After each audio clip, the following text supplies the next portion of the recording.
Assalamualaikum warahmatullahi wabarakatuh. Selamat sore semuanya.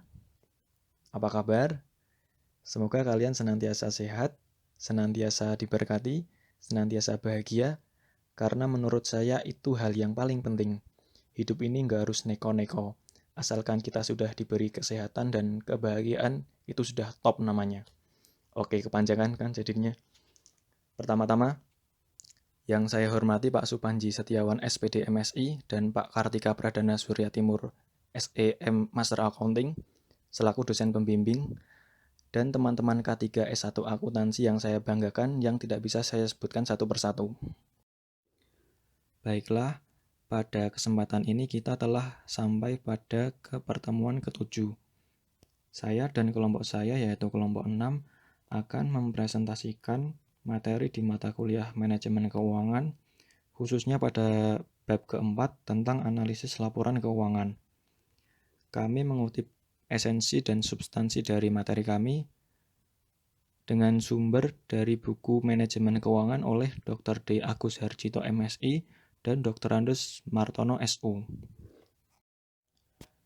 Sebelum kami mempresentasikan materi analisis laporan keuangan, izinkan saya menyebutkan siapa saja dari anggota kelompok 6. Di antaranya adalah yang pertama Sulistyo Arini, kemudian yang kedua adalah Rizky Fauzi, dan yang terakhir adalah Dwi Rahma Vita Hamida. Pada buku Manajemen Keuangan, kami telah merangkum materi analisis laporan keuangan. Hasilnya, kami memecah materi tersebut menjadi 5 bagian. Yang pertama adalah pengertian dan fungsi analisis laporan keuangan. Yang kedua, jenis-jenis rasio. Yang ketiga, analisis common size. Yang keempat, analisis indeks. Dan yang terakhir adalah contoh soal dan penyelesaiannya. Pertama, kita masuk ke pengertian analisis laporan keuangan. Secara garis besar, laporan keuangan atau financial statement merupakan ikhtisar mengenai keadaan keuangan suatu perusahaan pada suatu saat tertentu. Sedangkan analisis laporan keuangan merupakan analisis mengenai kondisi keuangan suatu perusahaan yang melibatkan neraca dan laba rugi. Oleh karena itu, analisis laporan keuangan yang akan dibahas pada bab ini difokuskan pada analisis laporan neraca yang selanjutnya disebut neraca dan laporan laba rugi yang selanjutnya disebut laba rugi.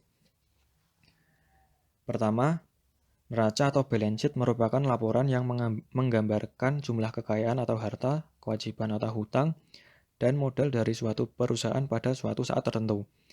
Neraca biasanya disusun pada akhir tahun atau 31 Desember. Kekayaan atau harta disajikan pada sisi aktiva, sedangkan kewajiban atau hutang dan modal sendiri disajikan pada sisi pasiva. Dengan demikian, neraca dapat dilihat bahwa kekayaan sama dengan hutang ditambah modal sendiri.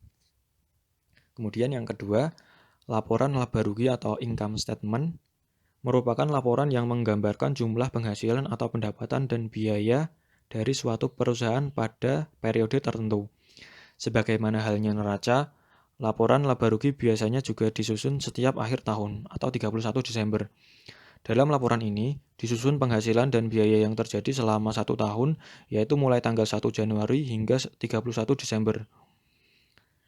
Dari laporan laba rugi ini akan diperoleh laba atau rugi perusahaan.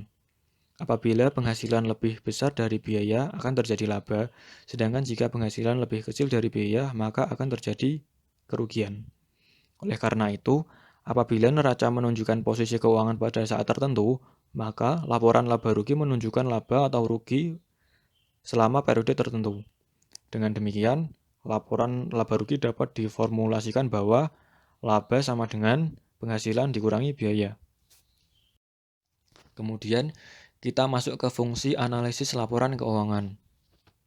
Kinerja keuangan suatu perusahaan sangat bermanfaat bagi berbagai pihak atau stakeholders, seperti investor, kreditur, analis, konsultan keuangan, pialang, pemerintah, dan pihak manajemen sendiri. Laporan keuangan yang berupa neraca dan laporan laba rugi, bila disusun secara baik dan akurat, dapat memberikan gambaran keadaan yang nyata mengenai hasil atau prestasi yang telah dicapai oleh suatu perusahaan selama kurun waktu tertentu. Keadaan inilah yang akan digunakan untuk menilai kinerja suatu perusahaan. Laporan keuangan yang baik dan akurat dapat menyediakan informasi yang berguna antara lain dalam pengambilan keputusan investasi, keputusan pemberian kredit, penilaian aliran kas, penilaian sumber-sumber ekonomi, melakukan klaim terhadap sumber-sumber dana, menganalisis perubahan-perubahan yang terjadi terhadap sumber-sumber dana, dan yang terakhir adalah menganalisis penggunaan dana. Adapun jenis-jenis rasio, yaitu ada 4: rasio likuiditas, rasio aktivitas, rasio leverage, dan rasio profitabilitas. Yang pertama, rasio likuiditas, yaitu rasio modal kerja, adalah analisis rasio yang digunakan untuk laporan keuangan yang memiliki fungsi membantu kemampuan atau mengetahui suatu perusahaan dalam membayar kewajibannya dalam jangka waktu jangka pendek dengan menggunakan aset lancar. Adapun jenis-jenis rasio likuiditas ada 2, yaitu rasio lancar, yaitu current ratio, dan rasio cepat. Rasio lancar yaitu perbandingan antara aktiva lancar dengan hutang lancar.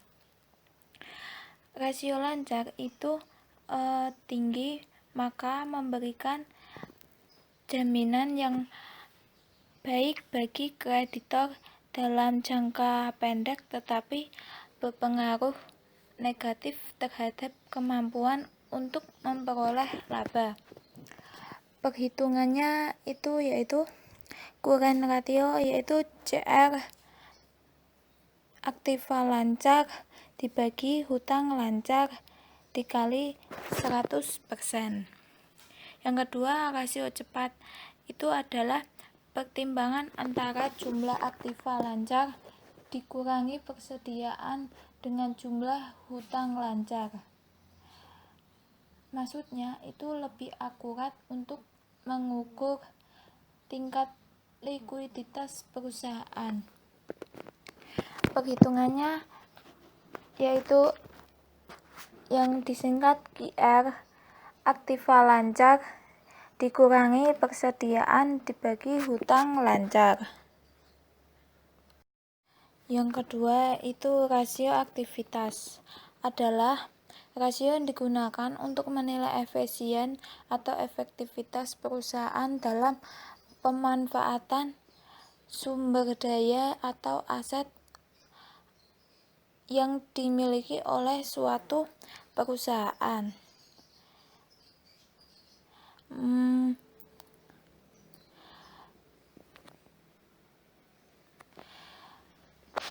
Jenis-jenis rasio aktivitas yaitu perputaran aktiva atau perputaran piutang, perputaran piutang harian, perputaran persediaan, yang terakhir perputaran aktiva.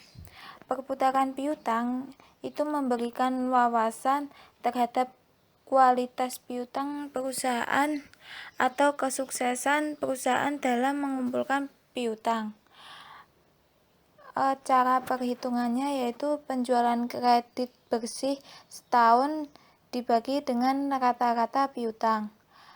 Yang kedua, perputaran piutang harian, yaitu untuk mengukur kemampuan perusahaan dalam mengumpulkan jumlah piutang dalam setiap jangka waktu tertentu.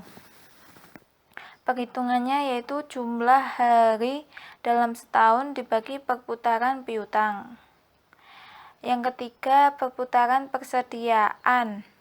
Itu mengukur efektivitas manajemen perusahaan dalam mengelola persediaan. Perhitungannya HPP, harga pokok penjualan, dibagi rata-rata persediaan. Yang terakhir, perputaran aktiva itu mengukur perputaran dari semua aset yang dimiliki perusahaan. Perhitungannya penjualan bersih dibagi total aktiva. Yang ketiga, rasio leverage, yaitu rasio solvabilitas atau rasio utang. Perbandingan yang digunakan untuk mengukur besar pinjaman utang perusahaan yang dibiayai oleh aset atau equity modal yang dimiliki perusahaan. Jenis-jenisnya ada dua, rasio hutang dan rasio total hutang terhadap modal sendiri. Rasio hutang yaitu rasio antara total hutang dengan total aset yang dinyatakan dalam persentase. Rasio hutang mengukur berapa persen dari aset perusahaan yang dibelanjai dengan hutang. Perhitungannya yaitu debit ratio total hutang dibagi total aktiva. Yang kedua, rasio total hutang terhadap modal sendiri adalah perbandingan total hutang yang dimiliki perusahaan dengan modalnya sendiri. Ekuitas. Perhitungannya yaitu total debt to equity ratio total hutang dibagi modal sendiri. Yang keempat, rasio keuntungan atau profitability ratio. Maksudnya adalah perbandingan untuk mengetahui kemampuan perusahaan dalam mendapatkan laba profit dari pendapatan earning terhadap penjualan aset dan ekuitas. Dalam dasar pengukuran tertentu, rasio profitabilitas untuk pencatatan transaksi keuangan dari investor atau kreditor untuk menilai jumlah laba investasi yang diperoleh dari investor atau besar laba perusahaan, untuk menilai kemampuan perusahaan membayar utang kepada kreditor berdasarkan tingkat pemakaian aset atau sumber daya lain, sehingga tingkat efisiensi perusahaan dari laba yang dihasil terhadap penjualan dan investasi perusahaan yang dilihat dari unsur-unsur laporan keuangan. Jenis-jenis rasio keuntungan. Yang pertama, gross profit margin, perbandingan penjualan bersih dikurangi harga pokok penjualan dengan penjualan bersih atau rasio antara laba kotor dengan penjualan bersih. Perhitungannya penjualan bersih dikurangi HPP dibagi penjualan bersih. Yang kedua, return of investasi, membandingkan laba setelah pajak dengan total aktiva. Perhitungannya laba bersih setelah pajak dibagi total aktiva. Yang ketiga, return of equity, digunakan untuk mengukur seberapa banyak keuntungan yang menjadi hak pemilik modal sendiri. Perhitungannya laba bersih setelah pajak dibagi total modal sendiri. Yang keempat, net profit margin, keuntungan penjualan setelah menghitung seluruh biaya dan pajak penghasilan. Perhitungannya laba bersih setelah pajak dibagi penjualan bersih. ROI atau pendekatan DuPont. NPM, perhitungannya NPM atau dibagi penjualan bersih. Persediaan aktiva dibagi sama dengan penjualan bersih dibagi total aktiva. NPM itu dari ROI EAT dibagi total aktiva. Yang terakhir, rentabilitas ekonomis, yaitu untuk mengaku kemampuan perusahaan dalam memperoleh laba usaha dengan aktiva yang digunakan untuk memperoleh laba. Perhitungannya laba usaha atau EBIT dibagi total aktiva. Analisis common sense, yaitu dilakukan dengan cara mengubah angka-angka yang ada di dalam neraca dan laporan laba rugi menjadi persentase berdasarkan angka tertentu. Untuk angka-angka yang ada di neraca common base, angka dasar adalah total aktiva. Analisis indeks. Analisis indeks ini merubah semua angka dalam suatu laporan keuangan pada tahun dasar menjadi 100. Tahun dasar tidak selalu tahun yang paling awal, tetapi yang dianggap normal. Analisis ini dilakukan untuk membandingkan dari waktu ke waktu. Contoh kasus. Yang pertama adalah diketahui laporan keuangan dari PT Makmur sebagai berikut. Neraca per 31 Desember 2012 PT Makmur. Yang terdapat di debit yaitu kas sebanyak 440 juta rupiah dan piutang 550 juta rupiah, persediaan sejumlah 1.650 juta rupiah. Jadi untuk total aktiva lancarnya yaitu 2.640 juta rupiah dan untuk aktiva tetapnya 1.210 juta rupiah. Jadi untuk total aktiva yang terdapat di debit yaitu 3.850 juta rupiah. Untuk yang dikreditnya yaitu terdapat hutang dagang sejumlah 330 juta rupiah, hutang wesel 440 juta rupiah, hutang lainnya 220 juta rupiah. Jadi untuk total hutang lancarnya yaitu 990 juta rupiah. Dan untuk hutang jangka panjang yaitu 440 juta rupiah, modal sendiri 2.420 juta rupiah. Jadi total hutang dan modal sendiri yang terdapat pada kredit yaitu 3.850 juta rupiah. Laporan laba rugi 1 Januari sampai 31 Desember 2012 PT Makmur. Penjualannya yaitu 5.500 juta rupiah dikurangi dengan harga pokok penjualan 4.060 juta rupiah, jadi laba brutonya yaitu 1.440 juta rupiah. Dan untuk biaya operasi yang pertama yaitu biaya penjualan sejumlah 550 juta rupiah dan biaya administrasi dan umum 634 juta rupiah, jadi jumlahnya 1.184 juta rupiah. Lalu laba operasi sejumlah 256 juta rupiah dengan bunga 26 juta rupiah, jadi laba sebelum pajak yaitu 230 juta rupiah dan pajaknya yaitu 50%, jadi 115 juta rupiah dan laba bersihnya yaitu sejumlah 115 juta rupiah. Dari data tersebut, hitunglah yang A, current ratio, yang B, quick ratio, yang C, debt ratio, dan yang D, average collection period, dan yang E, total asset turnover, dan yang F, total debt to equity ratio, yang G yaitu net profit margin.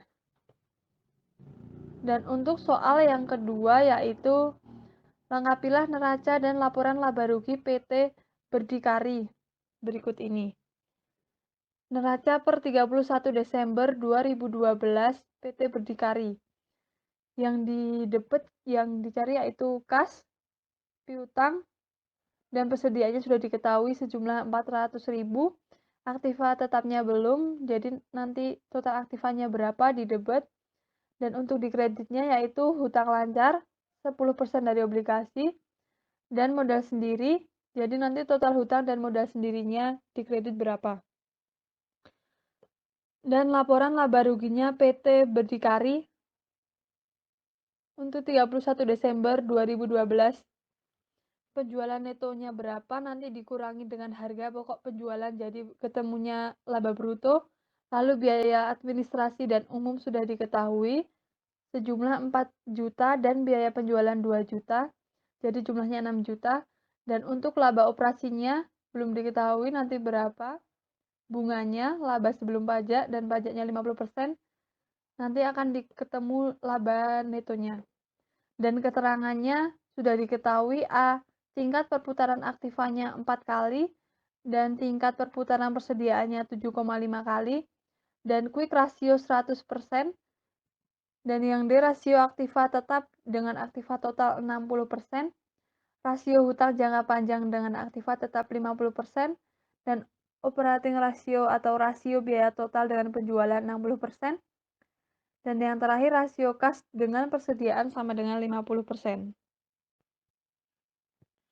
Untuk penyelesaian soal atau jawaban soal dari nomor 1 yaitu yang A, current ratio sama dengan aktiva lancar dibagi dengan hutang lancar dikalikan 100% sama dengan 2.640.000.000 dibagi 990 juta rupiah dikali 100% yaitu sama dengan hasilnya 2,67 atau current rasionya yaitu 267%. Dan untuk yang B, quick ratio yaitu aktiva lancar dikurangi persediaan dibagi dengan hutang lancar sama dengan 2.640.000.000 dikurangi 1.650.000.000 rupiah dibagi dengan 990 juta rupiah sama dengan 990 juta rupiah dibagi dengan 990 juta rupiah. Jadi hasilnya adalah 1 dan quick rasionya adalah 100%.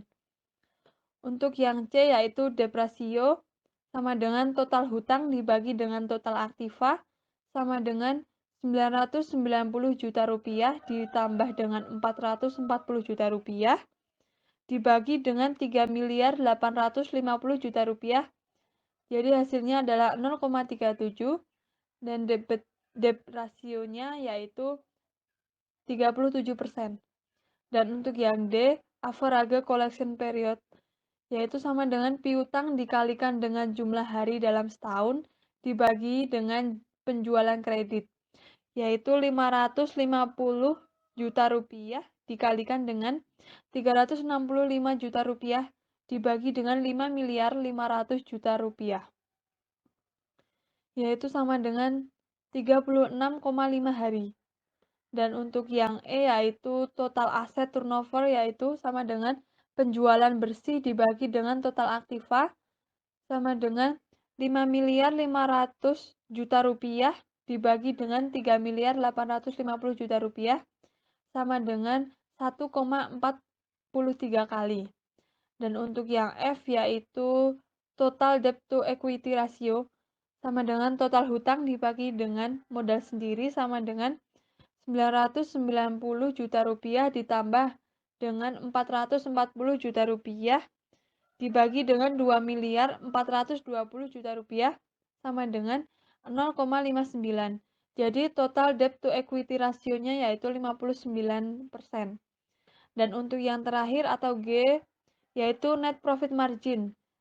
Caranya yaitu laba bersih setelah pajak dibagi dengan penjualan bersih sama dengan 115 juta rupiah dibagi dengan 5.500.000.000 rupiah sama dengan 0,021.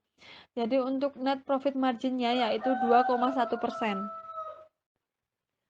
Untuk penyelesaian atau jawaban nomor 2 yang pertama yaitu rasio operasi sama dengan biaya total dibagi dengan penjualan sama dengan 60%. Jadi rasio operasinya yaitu 6 juta rupiah. Dan untuk penjualan sama dengan 100 dibagi 60 dikali 6 juta. Jadi sama dengan penjualannya 10 juta rupiah.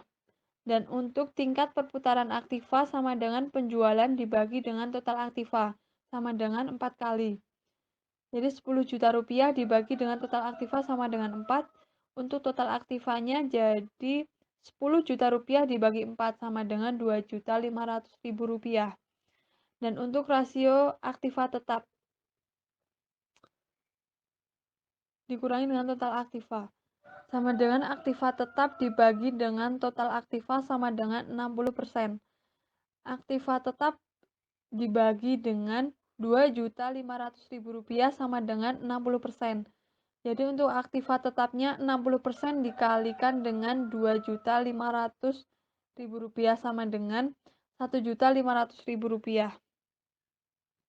Dan untuk aktiva lancar sama dengan total aktiva dikurangi dengan aktiva tetap sama dengan 2.500.000 rupiah dikurangi dengan 1.500.000 rupiah sama dengan untuk aktiva lancarnya yaitu 1 juta rupiah. Dan untuk rasio hutang jangka panjang dengan aktiva tetap sama dengan hutang jangka panjang dibagi dengan 1.500.000 rupiah sama dengan 50%. Dan untuk hutang jangka panjang sama dengan 50% dikalikan 1.500.000 rupiah, hasilnya yaitu 750.000. Untuk rasio kas dengan persediaan, yaitu kas dibagi dengan 400.000 rupiah sama dengan 50%. Jadi kasnya yaitu 50% dikalikan 400.000 rupiah sama dengan 200.000 rupiah. Untuk piutang sama dengan aktiva lancar dikurangi dengan kas, dikurangi dengan persediaan. Jadi untuk piutangnya yaitu 1 juta rupiah dikurangi 200.000 rupiah dikurangi 400.000 rupiah. Jadi sama dengan untuk piutangnya yaitu 400.000 rupiah. Dan untuk yang terakhir quick rasionya yaitu aktiva lancar dikurangi dengan persediaan dibagi dengan hutang lancar sama dengan 100%. Jadi 1 juta dikurangi 400.000 rupiah dibagi dengan hutang lancar sama dengan 1. Jadi hutang lancarnya yaitu 1 juta dikurangi dengan 400.000 rupiah sama dengan 600.000 rupiah. Dan modal sendirinya 2.500.000 rupiah dikurangi 600.000 rupiah dikurangi 750.000 rupiah sama dengan 1.150.000 rupiah. Dan untuk perputaran persediaan, yaitu harga pokok penjualan dibagi dengan persediaan sama dengan 7,5 kali. Dan harga pokok penjualannya dibagi dengan 400.000 rupiah sama dengan 7,5 kali.